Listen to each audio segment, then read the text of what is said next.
Hello students, कैसे हैं आप लोग। आई होप कि अच्छे होंगे। देखिए, मैंने आपको लास्ट वीडियो में एक्सरसाइज 5.1 के 2 क्वेश्चंस आपको करा दिए थे। आज हम क्वेश्चन नंबर 3 कर रहे हैं। इसमें एक्चुअली है क्या कि सारे जो चैप्टर है, 5th चैप्टर, उसमें थ्योरी है, ज़्यादातर थ्योरी है ना। तो थोड़ा सा थ्योरी में बच्चों को प्रॉब्लम होती है, लेकिन बहुत ज़्यादा इजी थ्योरी आपको लिखी गई है यहाँ, जो भी आंसर उसका दिया गया है। तो यहाँ लिखा है इसने, कंसीडर 2 पोस्टुलेट्स गिवन बिलो। यहाँ कह रहे हैं कि जो नीचे 2 पोस्टुलेट्स दिए गए हैं उनको आप सोचिए, समझिए क्या है वो। Given any 2 distinct point A and B, there exist third point C which is in between A and C. कह रहे हैं कि 2 पॉइंट्स हैं, वो पॉइंट के बीच में एक पॉइंट सी हो सकता है या है। ये आप लेंगे ए, एक पॉइंट ले लिया बच्चे, और एक दूसरा पॉइंट बी, इसके बीच में कोई पॉइंट सी है ना। तो हो सकता है, बिल्कुल होगा, क्योंकि वही पॉइंट से मिलकर ही तो लाइन बनती है। ये बहुत सारे पॉइंट एक साथ मिल जाते हैं, टुगेदर द मैनी पॉइंट्स। जब बहुत सारे पॉइंट एक साथ मिलते हैं तभी तो हम एक लाइन ड्रॉ करते हैं। यहाँ भी हो सकता है बिल्कुल कि भाई 2 पॉइंट्स के बीच में एक पॉइंट सी हो सकता है। हम तो सी की जरूरत है हम केवल, और पॉइंट्स कितने, बहुत सारे पॉइंट है इन दोनों पॉइंट्स के बीच में। ए और बी के बीच में बहुत सारे पॉइंट्स हो सकते हैं, लेकिन हमें कितने की जरूरत है, केवल एक पॉइंट सी की। तो वही हमने यहाँ कर लिया। उसने कहा गिवन 2 डिस्टिंक्ट पॉइंट, 2 अलग अलग पॉइंट ए और बी हैं, these exist a third point, there exist a third point C. क्या यहाँ इसमें एक थर्ड पॉइंट सी एग्जिस्ट करेगा? बिल्कुल करेगा, एग्जिस्ट होगा। सी हो सकता है, कहीं भी हो सकता है, यहाँ हो सकता है, यहाँ हो सकता है, बीच में कहीं भी हो। हमें तो सिर्फ एक पॉइंट, लेकिन इन दोनों के बीच में कितने पॉइंट्स हो सकते हैं? मैनी पॉइंट्स हो सकते हैं ना, बहुत सारे पॉइंट्स होते हैं। सेकंड क्या क्या कहा है, ये भी आंसर नहीं हुआ इसका अकेला, अभी आगे पढ़िए इसको। There exist at least 3 points that are not on a same line. 3 point बता रहे हैं, कह रहे हैं कि 3 पॉइंट है सर, अलग अलग हो सकते हैं, तीनों तीनों अलग अलग पॉइंट है ये ना, तीनों अलग अलग पॉइंट है, ए बी एंड सी। और ठीक है, अलग अलग पॉइंट है, कोई बात नहीं, हो सकते हैं। उसने ये बात कही थी कि 2 पॉइंट हैं, उसके बीच में कोई सी पॉइंट है, हाँ हो सकता है। एक तीनों अलग अलग पॉइंट है, हाँ हो सकते हैं। बट कुछ क्वेश्चंस नीचे दे रखे हैं, उसने क्या कहा है, these do these postulates contain any undefined term. ये जो पोस्टुलेट्स दिए गए हैं, ये पोस्टुलेट्स क्या इनके अंदर कोई अनडिफाइंड टर्म्स हैं? आर देयर पोस्टुलेट्स कंसिस्टेंट, क्या ये कंसिस्टेंट भी है, ये भी बताना है आपको। Do they follow from Euclid's postulates explain. अगर ये किसी यूक्लिड्स पोस्टुलेट्स को फॉलो करते हैं तो उसको एक्सप्लेन भी कीजिए। तो हम बता रहे हैं, पहले का आंसर दे रहे हैं, do these postulates any undefined term. Yes, many undefined term मौजूद हैं इसमें, है ना। There are many undefined term like line, points, है ना। अरे लाइन क्या होता है, अनडिफाइंड टर्म है ना, और पॉइंट्स हमारा अनडिफाइंड टर्म है, तो बहुत सारे अनडिफाइंड टर्म है। Yes, these postulates are the consistent. ये आगे आगे कहा था इसने, these postulates consistent. Yes, these postulates are consistent because they have refer to different situation. ये yes, these postulates are the consistent, ये पोस्टुलेट्स कंसिस्टेंट हैं क्योंकि दोनों की जो सिचुएशंस है वो अलग अलग हैं। यहाँ एक ही लाइन पर है, ये अलग अलग लाइन पर, तो दोनों कैसे हैं, डिफरेंट हैं। ठीक है, ये पहले वाले का आपका आंसर हो सकता है ना, इस वाली बात का।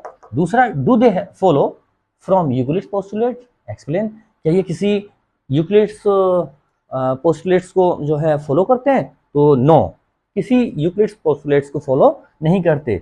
These postulates do not follow from Euclid postulates but they follow from axiom 5.1। But एक एक्सियोम है 5.1, उसको फॉलो करता है। मैं आपको यहाँ दिखा देता हूँ बुक में कौन सा एक्सियोम है वो।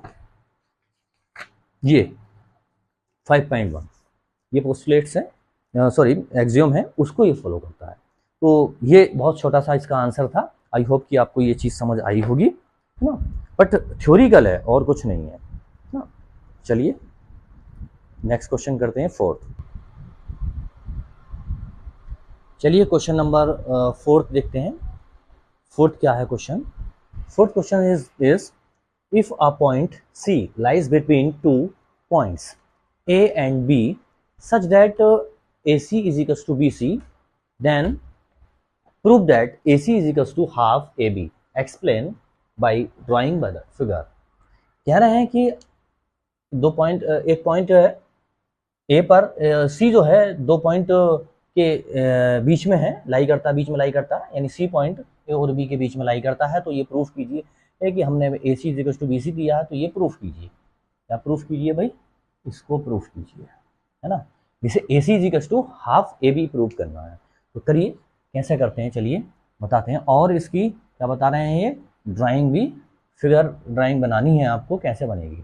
तो देखिए, इन्होंने कहा था कि दो पॉइंट ए और बी के बीच में, ए और बी पॉइंट्स के बीच में सी पॉइंट लाई करता है। ठीक है, हमने कर दिया, ए और बी के बिटवीन सी पॉइंट लाई करते। उसके बाद उसने बोला है कि ए सी इक्वल है बी सी के, यानी ए सी इक्वल है बी सी के, यानी ये हमें बात दी गई है, given A C is equals to B C, A C is equals to B C दी गई है। ठीक है, then prove that A C is equals to half A B. अब ए सी और equals to half A B proof हमें करना है। तो इसके लिए सिंपल ही है एकदम। आप क्या करेंगे बच्चे, एक A C is equals to A B दे रखा है इन्होंने, तो आप उसके इक्वल रख लीजिए, बहुत आसान है, सिंपल है। हमें क्या करना है, हमारा ये प्रूफ करने के लिए हमें यहाँ थोड़ा सा आपको समझ आ रही होगी चीज़ कि ये 2 इधर डिवाइड में है, इधर मल्टीप्लाई में ले लेंगे तो ये 2ac हो जाएगा। तो इसका मतलब 2ac चाहिए। 2ac कब होगा? जब ac ऐड हो जाएगा इसमें। तो इसका मतलब हम इस तरफ ac ऐड कर दें और इस तरफ भी ac ऐड कर दें। भाई ac तो ये ऑलरेडी था, ये वाला bc ऑलरेडी था, मैंने ac ये और ac ये ऐड कर दिया बस, है ना। आपने एक दोनों तरफ बराबर चीज़ हमने यहाँ ऐड की है।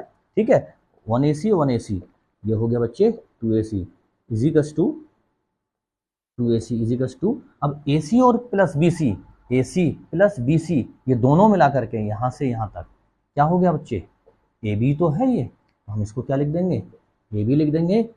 ac यहीं आप रोक लीजिए, हाफ ये 2 मल्टीप्लाई में डिवाइड में हो जाएगा। आप इसको चाहें तो ऐसे लिख लीजिए, ac equals to half ab, that's it. ये आपका कंप्लीट हुआ, प्रूव्ड हुआ। ठीक है, आई होप कि आपको ये चीज़ समझ आ गई होगी, दैट प्रूव्ड। चलिए मिलते हैं नेक्स्ट वीडियो में, तब तक के लिए बाय बाय।